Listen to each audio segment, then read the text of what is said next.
The morning sun filtered through the tall windows of Kensington Palace as Prince William prepared for another day of royal duties. He had just finished breakfast with his family when his private secretary approached him with an unusual expression of concern. A security guard had requested an urgent private meeting, which was not common protocol. William agreed immediately, sensing something was amiss. The guard, a veteran officer named Thomas, who had served the royal family for 15 years, entered the study with visible nervousness. He apologized for the intrusion, but explained that he had witnessed something during Princess Charlotte's school pickup the previous afternoon that deeply troubled him. Thomas described seeing distinctive red stains on the hem of Charlotte's white school dress as she climbed into the royal vehicle. The stains appeared fresh, and what concerned him most was Charlotte's unusually quiet demeanor and the way she clutched her school bag tightly to her chest. William felt his heart rate quicken as he listened. His daughter was typically vibrant and chatty, especially after school when she would excitedly share stories about her day. The guard's observations aligned with something Catherine had mentioned the night before about Charlotte being unusually withdrawn during dinner. William thanked Thomas for his vigilance and asked him to keep the matter confidential while he investigated, without wasting time. William called the headmistress of Charlotte's school. He maintained a calm, measured tone, explaining that he wanted to discuss his daughter's well-being. The headmistress seemed surprised by the call, but agreed to meet him within the hour. William also decided not to alarm Catherine just yet, preferring to gather more information first at the school.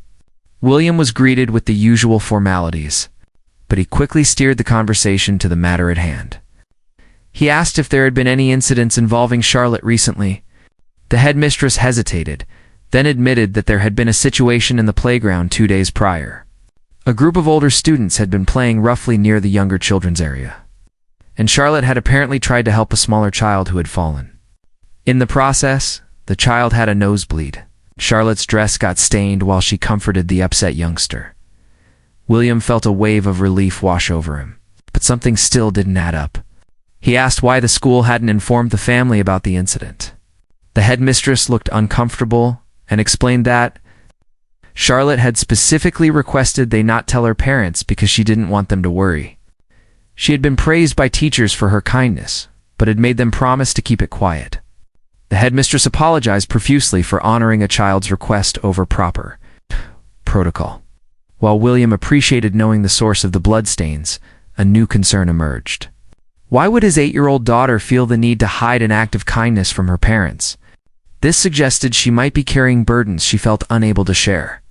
He thanked the headmistress and requested that in future all incidents involving his children be reported immediately. Regardless of the children's wishes, driving back to Kensington Palace, William reflected on the pressures his children faced. They were growing up in an extraordinary situation, constantly aware of cameras, protocols, and expectations.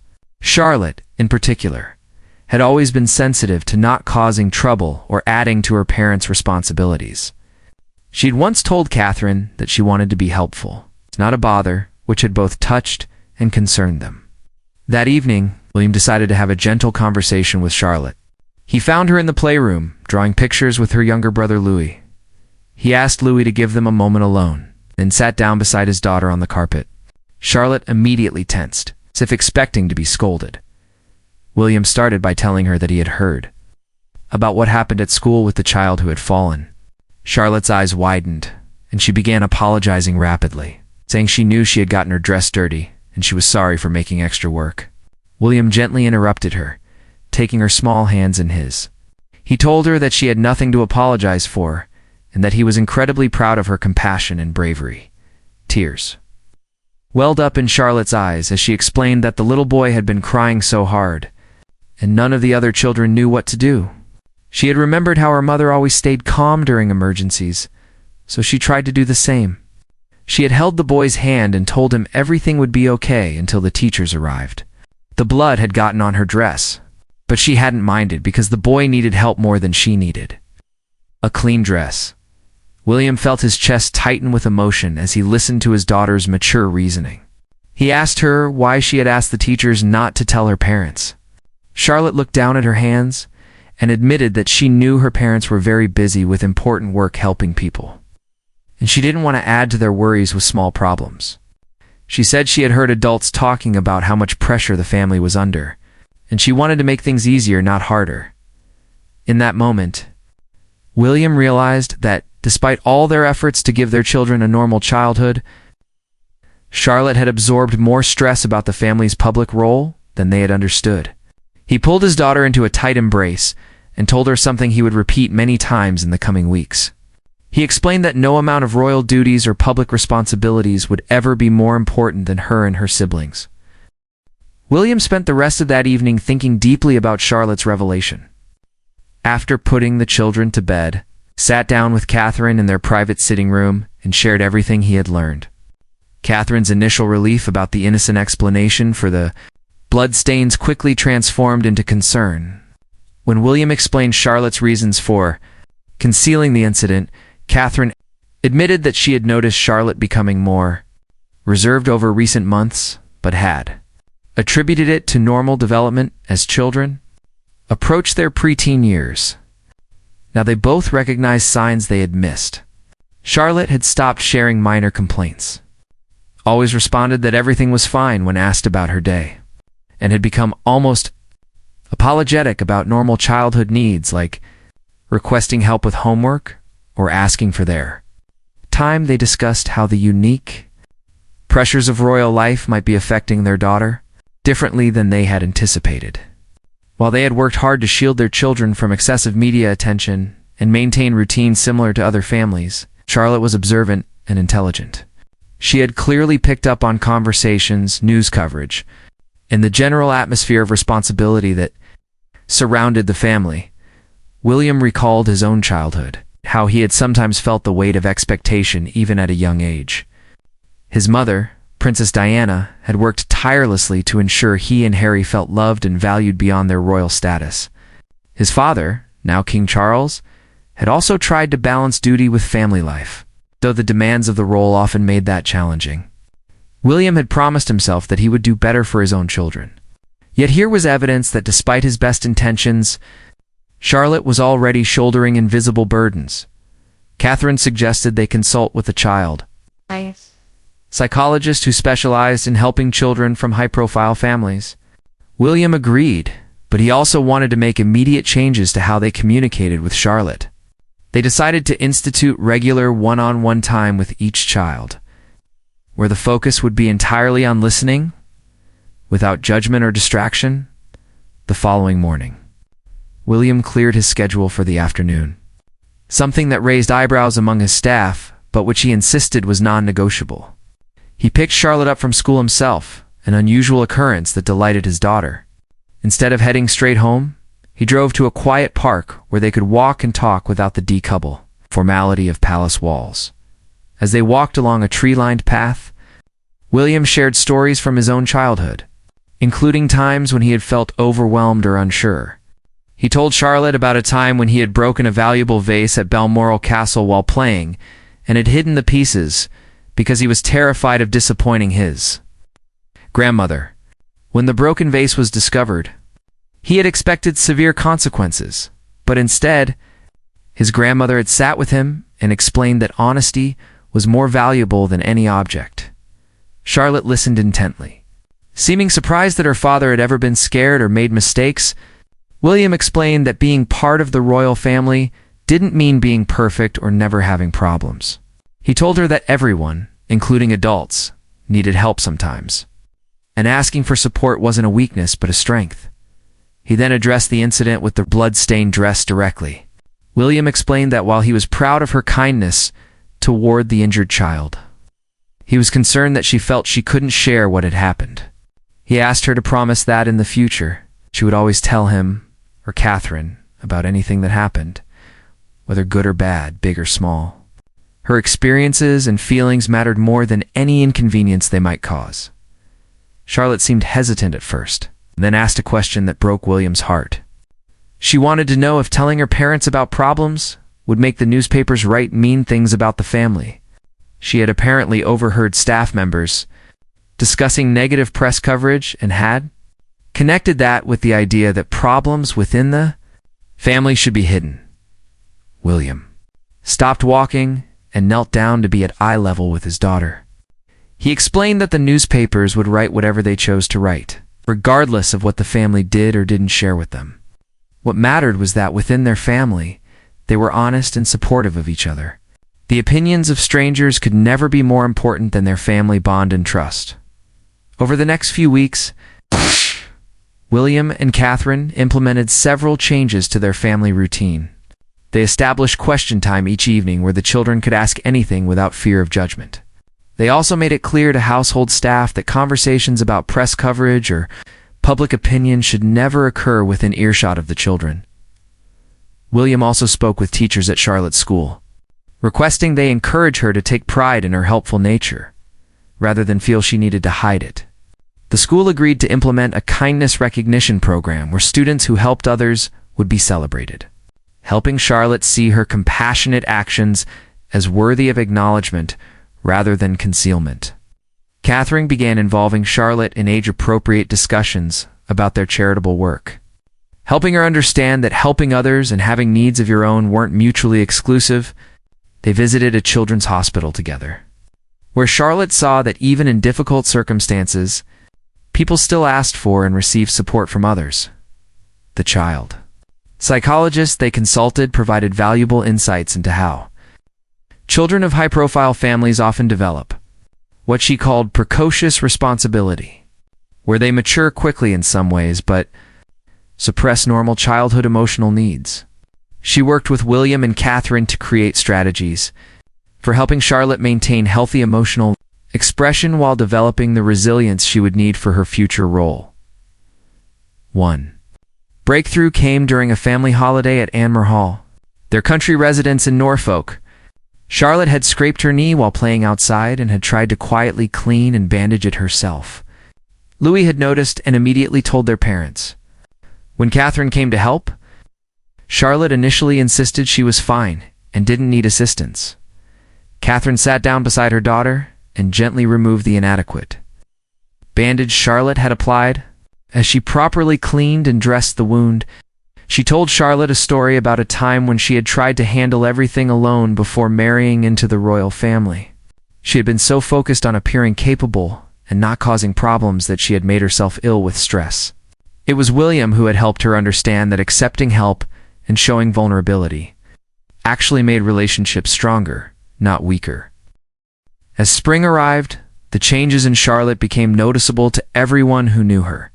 She began participating more enthusiastically in family discussions, and even started sharing minor frustrations about school, something she had previously kept to herself.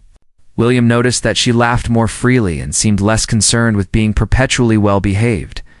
However, William's actions had also prompted him to examine the broader environment in which his children were growing up. He began having confidential conversations with other parents in similar positions, including some from European royal families who had navigated these challenges with their own children. He learned that many royal children struggled with the same issues Charlotte had experienced, feeling pressure to be perfect representations of their families rather than normal kids. These discussions inspired William to propose changes to how young royals were prepared for public life. He advocated for a more gradual introduction to official duties and more psychological support built into their upbringing. While some traditionalists in the royal household resisted these ideas, William was firm. His children's mental health and emotional development would not be sacrificed for public perception or outdated protocols.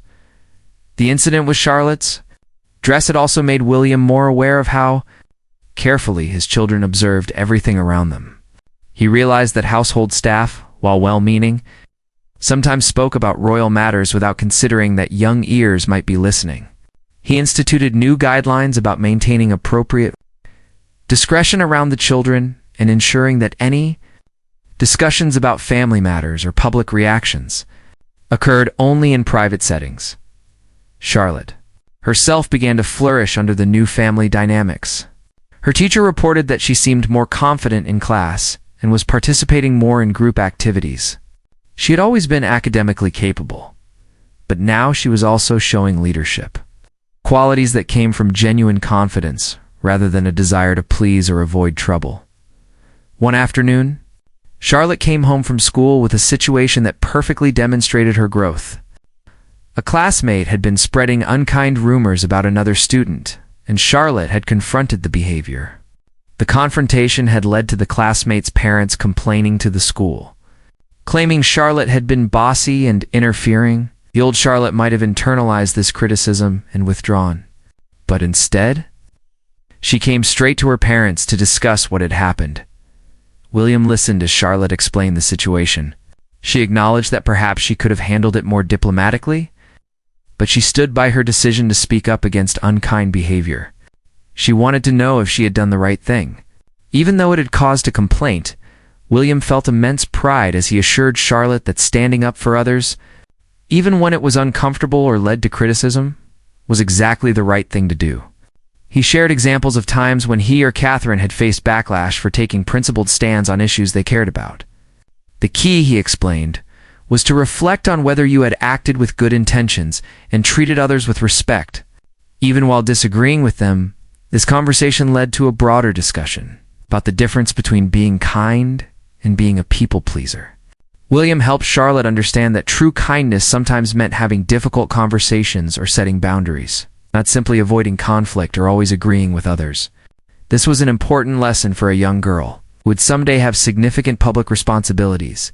Catherine also used this opportunity to teach Charlotte about constructive conflict resolution. They role-played different scenarios where Charlotte could practice expressing disagreement, or standing up for her values while still being respectful of others.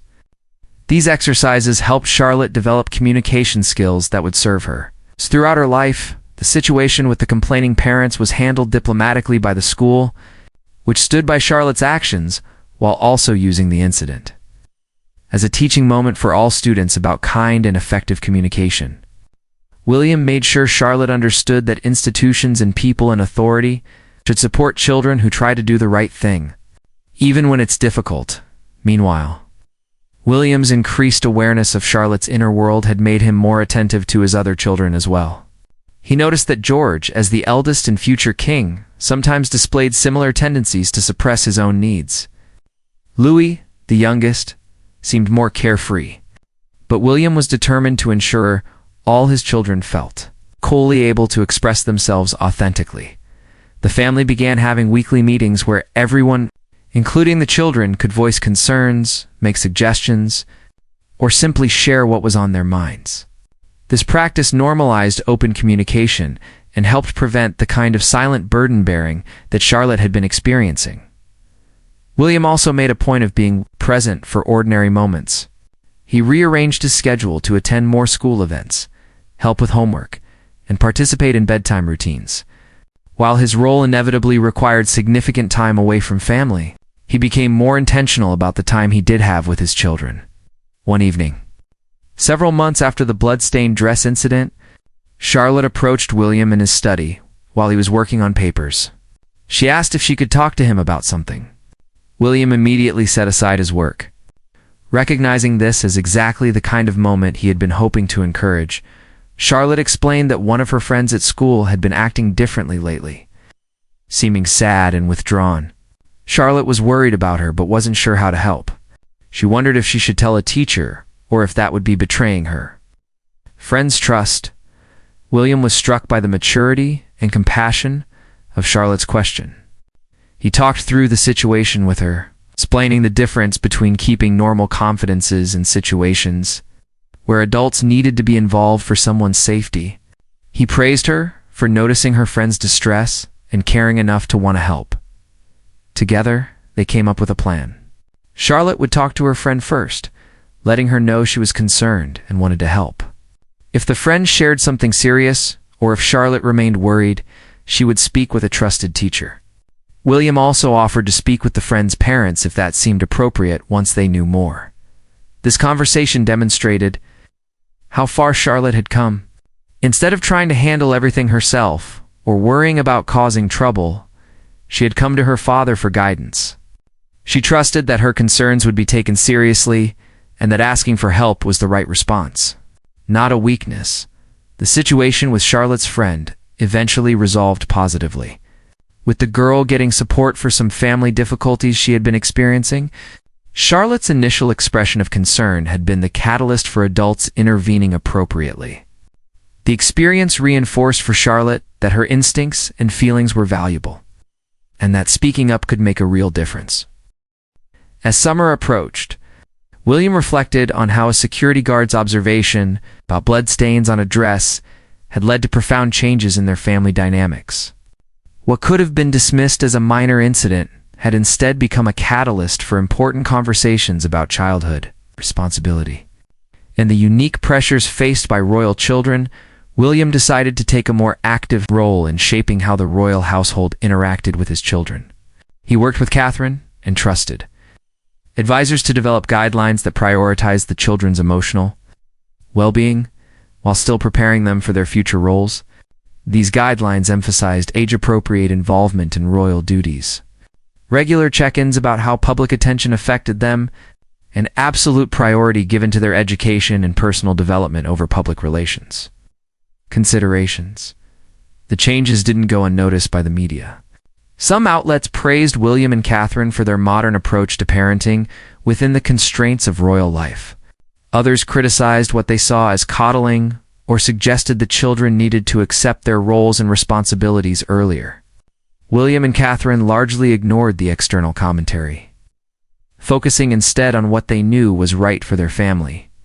Charlotte continued to thrive under the new family dynamics. She joined a drama club at school, something she had previously been too self-conscious to try. When William and Catherine attended her first performance, they saw a confident young girl who was learning to express herself creatively without fear of judgment. The play was a simple children's production, but watching Charlotte on stage, fully engaged and unself-conscious, meant more to William than any state ceremony. The incident had also strengthened the bond between William and his household staff. Thomas, the security guard who had initially reported his concerns, was personally thanked by William for his vigilance and care. William made it clear to all staff that observations about the children's well-being would always be welcomed and taken seriously. This created an environment where everyone felt responsible for the children's welfare, not just their safety or protocol compliance. William also began speaking more openly with other parents about the challenges of raising children in the public eye. At a charity event, he had a lengthy conversation with a businessman whose children had grown up with media attention. Due to their father's high profile, the man shared insights about helping children develop a strong sense of self, separate from public perception. These conversations helped William feel less isolated in navigating challenges that few people could truly understand. One particularly meaningful moment came during a private family gathering at Balmoral. Charlotte was playing with her cousins when she noticed that one of them was being excluded from a game. Without hesitation, Charlotte intervened, insisting the game couldn't continue unless everyone was included. When the cousin who had been excluding the other child protested, Charlotte stood her ground calmly but firmly. Later, when William mentioned that he had noticed what happened, Charlotte explained that she had learned it was important to speak up when things weren't fair, even if it made some people unhappy. She said she had thought about the conversation they'd had about the difference between being liked and doing what was right. William could see that the lessons they had been teaching were taking root in a deep and genuine way. The summer also brought new challenges. A tabloid published an article with unauthorized photographs of Charlotte at a private birthday party. The article included commentary about her appearance and behavior that William found deeply inappropriate given her age. He and Catherine decided this was an opportunity to teach Charlotte about media literacy and privacy. They sat down with all three children and had an age-appropriate conversation about why some people took pictures without permission and wrote stories about their family. They explained that while this was frustrating and sometimes hurtful, it was part of the reality they had to navigate. They emphasized that what strangers wrote or said didn't define who they were, and that the opinions that truly mattered were those of people who actually knew and loved them. Charlotte asked, thoughtful questions about why people were so interested in their family and whether the attention would ever stop. William was honest with her, explaining that public interest was likely to continue throughout their lives, but that they could control how much power they gave to external opinions. He shared techniques he had learned for maintaining emotional boundaries and not internalizing criticism or excessive praise. This conversation was difficult but necessary. William had wrestled with how much to shield his children from media realities versus preparing them to handle inevitable attention. He and Catherine had decided that age-appropriate honesty, combined with strong family support, was better than leaving the children to figure things out on their own or be blindsided when they were older. The family also worked with a media consultant who specialized in helping children from high-profile families develop healthy relationships with public attention. The consultant provided practical strategies for dealing with cameras, intrusive questions, and the strange experience of having strangers feel entitled to information about your life. As autumn arrived and the children returned to school, William noticed that Charlotte approached the new term with greater confidence than ever before. She had internalized the message that her worth wasn't tied to being perfect or never causing concern. She understood that her parents were available and willing to help with any situation, and that asking for support was a sign of wisdom, not weakness. The bond between William and Charlotte had deepened significantly since the blood-stained dress incident. They had developed their own ritual of weekly walks where they would talk about anything on Charlotte's mind. Sometimes these conversations were light and playful, filled with jokes and observations about daily life. Other times they were serious discussions about feelings, challenges, or questions about her future. During one of these walks, Charlotte asked her father if he ever wished they could be a normal family without all the attention and responsibility. William thought carefully about his answer. He told her honestly that there were certainly moments when he wished things were simpler, but that their unique position also gave them opportunities to make a positive difference in many people's lives. The key was finding balance and remembering that being royal was something they did, not all of who they were. He explained that she would always be Princess Charlotte, but she was also a sister, daughter, friend, student, and eventually, whatever profession or passions she chose to pursue, her royal status was one part of her identity, not the totality of it. William wanted her to grow up understanding that she had agency in shaping her life, even within the constraints that came with her birth.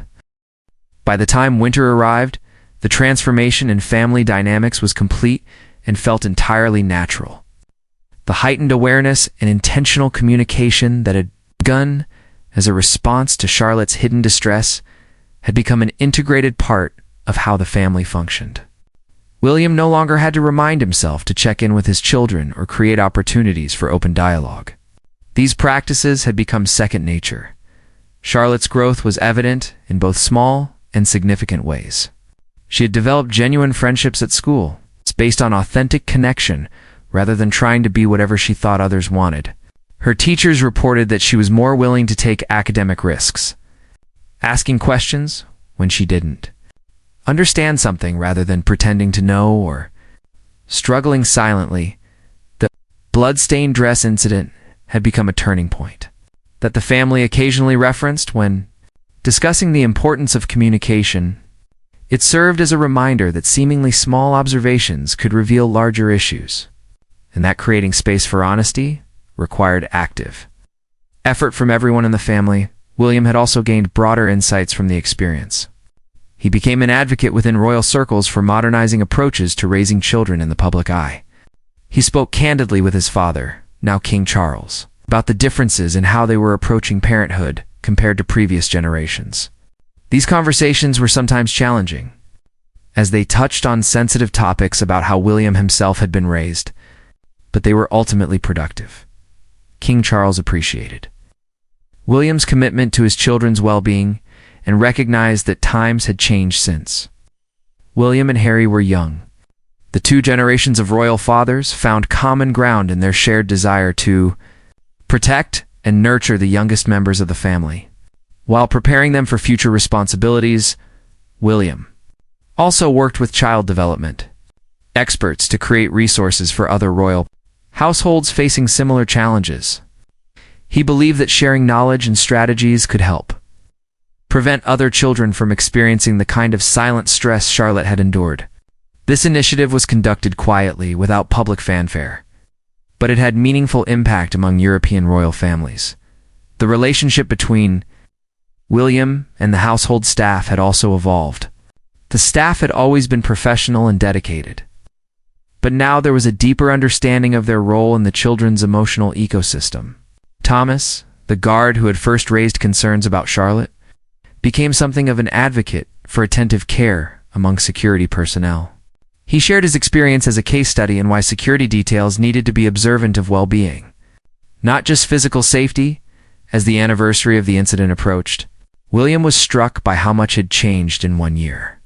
Charlotte had grown in confidence and self-awareness. The family had developed stronger communication patterns. The household operated with greater sensitivity to the children's needs. All of this had stemmed from one guard's decision to speak up about something that concerned him and William's choice to investigate thoroughly rather than dismiss it. During the Christmas holiday at Sandringham, Charlotte gave her father a handmade gift. It was a small book she had created, titled Things I'm Grateful For. Inside were drawings and short descriptions of moments that had meant something to her over the past year. One page featured a drawing of her and William walking together, with the caption, "When Dad has time just for me and listens to everything." William was deeply moved by this simple expression of what had mattered most to his daughter. It reinforced his conviction that time and attention were the greatest gifts he could give his children, more valuable than any material privilege or protection from difficulty. Charlotte needed to know she was seen, heard, and valued for who she was. Not just as a princess, but as a person. The new year brought fresh challenges and responsibilities for the entire family, but they faced them with stronger foundations than before. William continued to prioritize family time, even when it meant disappointing those who expected him to be available for every royal engagement or public appearance.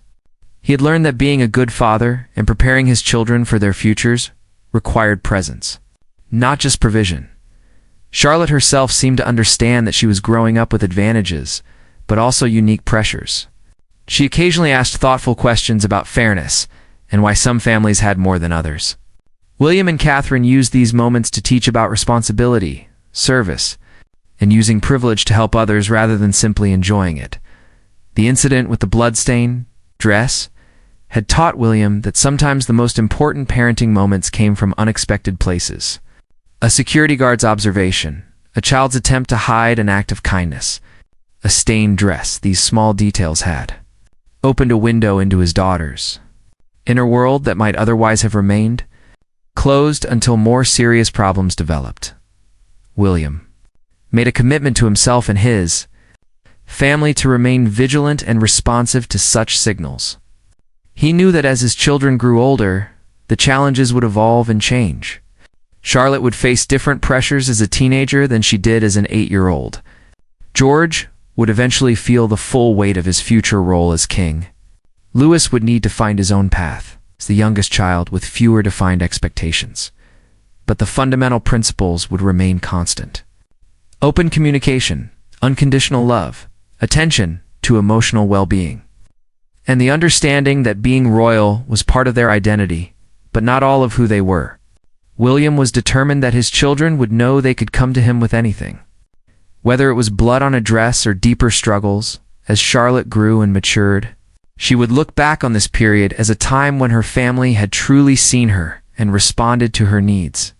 She would understand that the changes her parents made were born from love and a desire to support her in becoming her authentic self. The lessons she learned about speaking up, asking for help, and valuing her own feelings would serve her throughout her life. For William, the experience had reaffirmed his belief that good parenting required constant attention and willingness to adapt. There was no manual for raising children who would someday be senior members of the royal family. But there were timeless principles of love, respect, and communication that transcended any role or title. The bloodstained dress had been a gift in disguise, an unexpected catalyst for growth and change that strengthened the entire family. It reminded everyone involved that paying attention to small details and taking concerns seriously could prevent larger problems. Most importantly, it had brought father and daughter closer together, and it helped a young girl learn that she was valued not for being perfect, but for being herself.